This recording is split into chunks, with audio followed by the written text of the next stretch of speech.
Afinal, como é terapia? Terapia online funciona? Para que serve?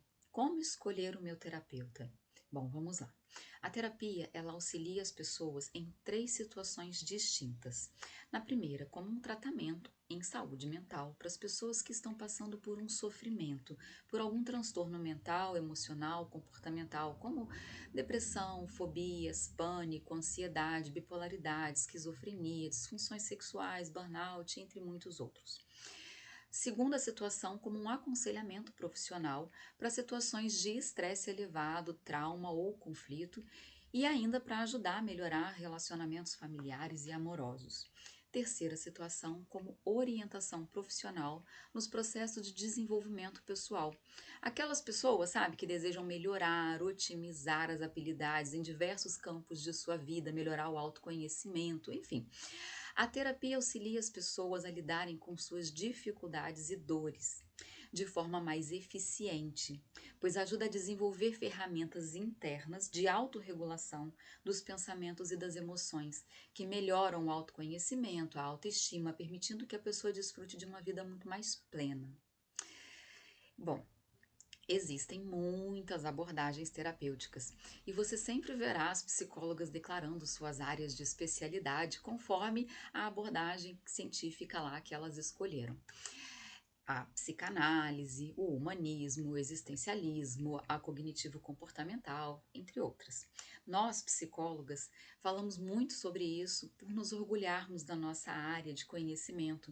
Afinal de contas, a gente escolheu se aprofundar e especializar nisso. Eu, por exemplo, escolhi a cognitivo-comportamental por acreditar muito que a ciência contribui demais no desenvolvimento de técnicas seguras para a psicoterapia, para o tratamento psicológico de modo geral.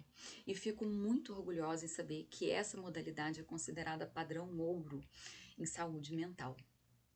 No entanto, uma pessoa que ama a ciência como eu não poderia ignorar os estudos extensos que já comprovaram o seguinte: na verdade, não é apenas a abordagem clínica que define o sucesso de uma terapia, porque 80% do sucesso de uma terapia depende não da formação, mas assim depende muito mais do que nós chamamos de aliança terapêutica. Traduzindo, é a formação de vínculo e confiança entre o paciente e o terapeuta. E apenas os 20% restantes dependem da qualidade técnica do terapeuta escolhido. Ou seja, conheça o profissional não apenas por seu histórico acadêmico, mas também conheça ele como ser humano. E entenda que se você não conseguir se sentir confortável, à vontade com o profissional que você escolheu naquele momento, nesse momento, não significa que a terapia não serve para você. Apenas significa que você precisa conhecer outros terapeutas até que encontre aquele com quem você conseguirá se sentir confortável para embarcar nessa jornada da terapia. Sabe? Fazer terapia possui aspectos assim muito interessantes, né? Em um primeiro momento, a sensação é de acolhimento, pelo menos precisa ser. E isso é muito bom de sentir, mas a terapia não é uma jornada suave em todos os momentos. Por mais que seja trabalho do terapeuta buscar te preparar e desenvolver suas habilidades para que você consiga enfrentar as dificuldades e dores, respeitando sempre os seus limites o tempo todo, respeitando o seu momento, haverá situações mais difíceis e até dolorosas. Por mais que você esteja preparado para enfrentar as suas dores, esse momento do enfrentamento sempre será difícil. E é justamente nesse ponto que muitas pessoas desistem da terapia ou começam uma jornada nova para encontrar um novo terapeuta para fugir de enfrentar aquela situação ali. Uma coisa é escolher um terapeuta para iniciar a sua jornada, mas outra muito diferente é depois de iniciada essa jornada resolver desistir porque não consegue lidar com as dificuldades que você encontrou no processo. Então, se você está aqui procurando um profissional para começar a sua jornada, olha, seja muito bem-vindo. Fica que tem mais no final. E vamos lá, atenção. Se você está querendo trocar de terapeuta, se você já faz terapia, reflete um pouquinho melhor antes de tomar essa decisão e desperdiçar todo o investimento que você já fez até agora. esse profissional que te acompanhou até aqui ainda tem muito para contribuir. E talvez você só não esteja conseguindo lidar com esse enfrentamento agora. Então, antes de tomar a decisão de trocar de terapeuta, converse com o seu terapeuta.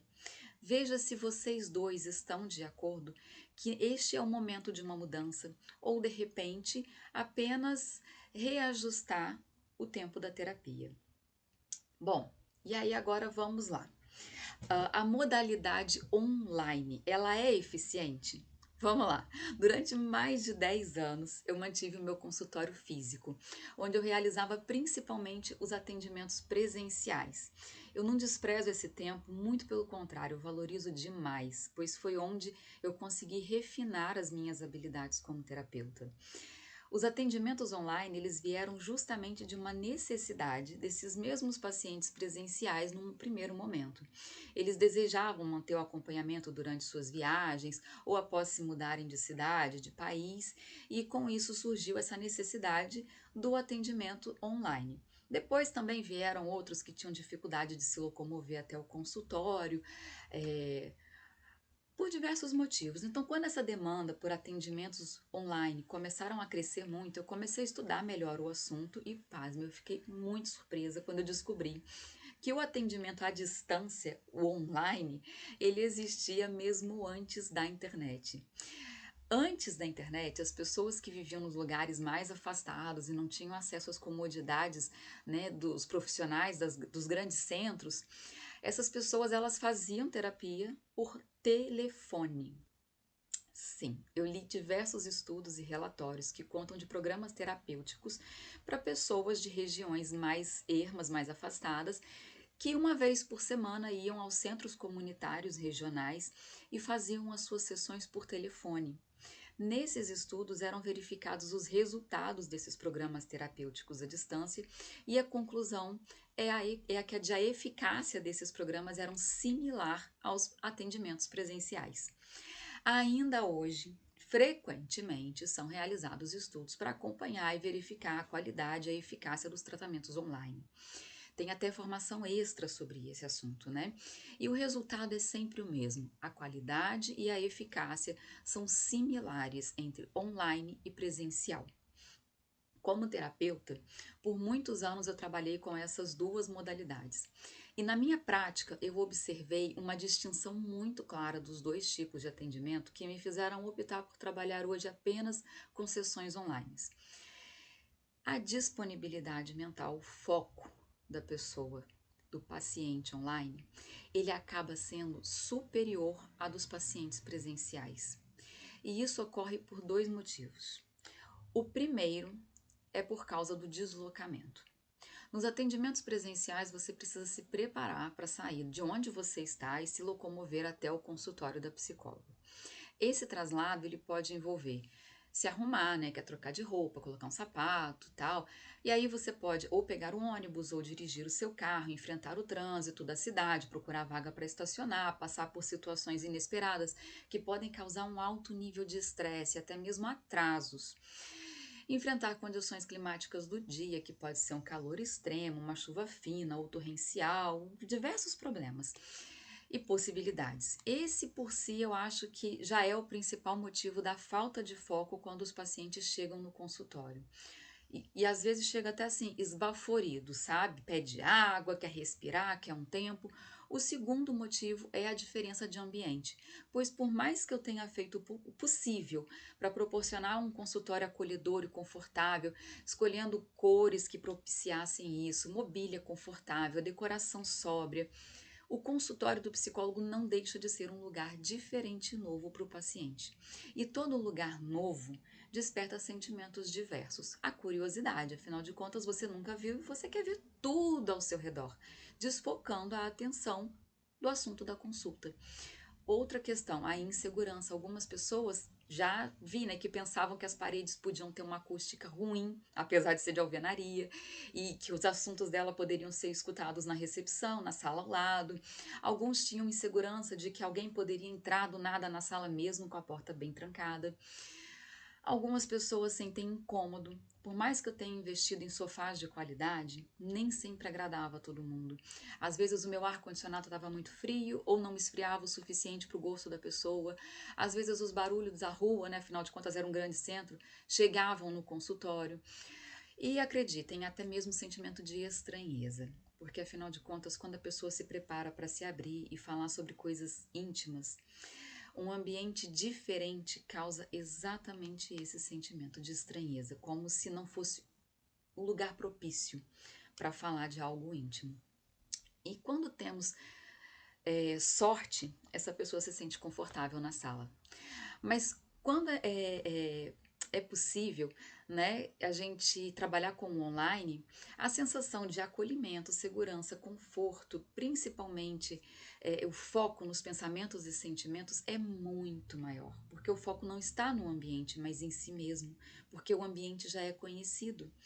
Então, esses sentimentos, eles são mais facilmente evocados quando a pessoa está no seu próprio ambiente. Ela se sente mais segura, mais tranquila, mais bem disposta e mais focada. Hoje em dia, com os avanços, né, dos eletrônicos, da internet, temos muito mais recursos para conduzir os processos terapêuticos à distância. A gente tem videochamadas de qualidade, podemos criar arquivos terapêuticos compartilhados em tempo real, gerar relatórios de registros terapêuticos automaticamente. Existem aplicações que compartilham ferramentas de exercícios para terapia, entre um monte de outras ferramentas.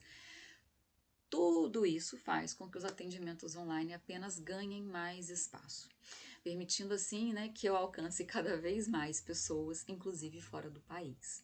Hoje eu acompanho pacientes no São Paulo, Paraná, Santa Catarina, Minas Gerais, Mato Grosso, Rio de Janeiro. Tenho também pacientes fora do Brasil, né, nos Estados Unidos, nos estados de Washington, Califórnia, Flórida, Massachusetts, Pensilvânia, além de pacientes lá do outro lado, né, na Europa, em Portugal, França, Alemanha, Itália, Reino Unido. Enfim, vários lugares, está todo mundo espalhadinho e com isso, pacientes antigos que se mudaram puderam continuar o tratamento, indicar conhecidos que residiam longe e eu pude trocar as minhas preocupações com o consultório físico, que exige uma manutenção constante, por investimentos em qualidade dos atendimentos. Acabei até realizando um sonho familiar e viemos morar numa cidade praiana, o que foi muito bom. Bom, claro que terapia online, com todos esses recursos tecnológicos avançados, não se aplicam a todo mundo. É preciso que a pessoa esteja confortável com o uso desses recursos. No entanto, a gente precisa lembrar que os recursos podem, sim, na maioria das situações, se adaptar às necessidades do usuário. Ou seja, existem recursos de videochamada, compartilhamento de documentos e aplicações, geração de registros terapêuticos automatizados, que são maravilhosos, mas não são essenciais. E a pessoa pode sim optar por chamadas telefônicas, manter registros físicos ali no papel e compartilhar contando para mim durante a chamada de áudio ou de vídeo, ou então mandar foto dos seus registros, né, no caderno, no papel. A tecnologia é um plus, não uma exigência, visto que o principal foco da terapia está nos processos mentais do paciente e não nas suas habilidades tecnológicas. Ao entrar em contato comigo, a gente vai avaliar quais os recursos que serão utilizados na sua consulta. Isso aí a gente vai avaliar aos poucos e conforme for se conhecendo melhor. E esses recursos eles podem mudar caso a gente considere que é necessário. E aí, nesse primeiro contato, a gente vai conversar sobre valores, formas de pagamento, vamos escolher um horário juntos para marcar o seu primeiro atendimento. Nesse primeiro contato ainda, eu vou te enviar um formulário para coletar as informações básicas, com a finalidade de abrir o seu prontuário de atendimento. E caso eu já perceba a necessidade nesse formulário, antes mesmo da primeira consulta, eu posso vir a te enviar testes psicológicos automatizados para a gente poder verificar níveis de depressão, ansiedade e já modular a primeira sessão para as tuas necessidades. Ao longo do acompanhamento, outros testes podem vir a ser utilizados conforme a necessidade. Além disso, após o agendamento, Eu também vou fazer diversas recomendações para sua primeira consulta, como por exemplo, separar ao menos 5 minutos antes das consultas para você se preparar, que é ir ao banheiro, beber água, conferir os dispositivos que você vai usar durante a consulta, verificar o seu sinal de internet, entre outras coisas. Feito isso, é só relaxar e curtir o processo terapêutico que a gente vai embarcar junto. Na descrição desse vídeo no YouTube, você encontrará links para conversar comigo diretamente no WhatsApp ou acessar o meu blog. Caso você esteja assistindo esse vídeo pelo meu blog, logo abaixo do vídeo você encontrará um botão que te redirecionará para conversar no WhatsApp comigo, bem como de mais formas de contato, uma tabela com os horários de atendimento, formulário de agendamento, para abertura de prontuário. Informações sobre valores e formas de pagamento, com seus respectivos botões de pagamento. Se você ainda não conhece o meu blog, eu te convido a passear pelas páginas e artigos que eu preparei com muito carinho. Ali você encontrará artigos informativos sobre saúde mental, informações sobre os meus livros, cursos online que eu disponibilizo sazonalmente, não é sempre. Programas terapêuticos específicos, eu vou fazer um outro vídeo sobre isso e muito mais. Então eu te convido a se inscrever também na newsletter do blog para receber as novidades assim que eu as publicar. Pode ficar tranquilo que você se inscrever não garante que eu vou te enviar um monte de e-mail, isso daí é só atualização. Quando eu publicar um artigo, quando eu abrir turma para um curso, e não vai ser daquele assim, que toda semana vai uma mensagem. Não gosto disso. É realmente só quando houver algo e um e-mail só por situação. Nada de ficar mandando um monte. Então, não vou lotar sua caixa de e-mail com notificações. Pode acontecer até às vezes de passar meses sem você receber nenhuma notificação, porque eu não publiquei nada. Se você tiver alguma dúvida, quiser agendar uma consulta, me chama no WhatsApp, clica no link aqui embaixo e um grande beijo. Vem pra terapia.